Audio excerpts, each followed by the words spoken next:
There's so much to unpack here. When thinking about Big Zulu's response to the allegations of being violent towards his ex-girlfriend, it's important to remember that this was Big Zulu's side of the story, and that we haven't heard from her today.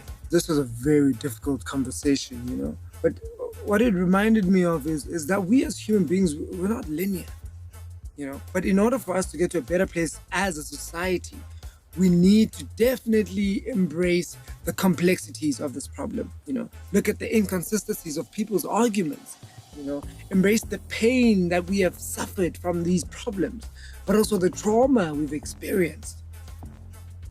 I'll be honest, you know, as a young man in his 20s, I don't agree with Big Zulu's take on gender roles, you know. I would definitely want my son to be proud about his tradition and his culture, but also to love his partner and vice versa. Coming up after the break, my biological father will then raped me.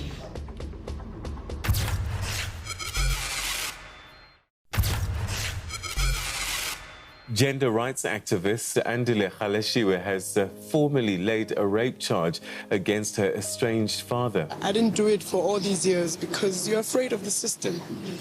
We've heard and seen many cases, you know, opened and no justice. The fact that it's 20 years ago, that doesn't mean anything.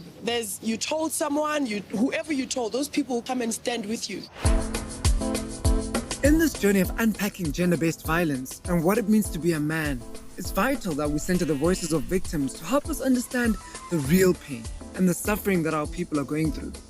So we're on the road again to meet with Soweto-born Andile Gaelesiwe. and this time we headed for her launch of her memoir, Remembering. My biological father will then raped me. I ran and I went to the bathroom and I spent the night in the bathroom, right? But throughout that night, the pain of the physical pain, right?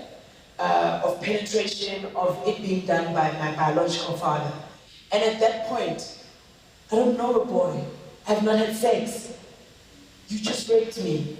If I'd had a strong enough relationship with my mom and I was able to go to her after the event had happened, we could have gotten my dad arrested, first of all, at that time.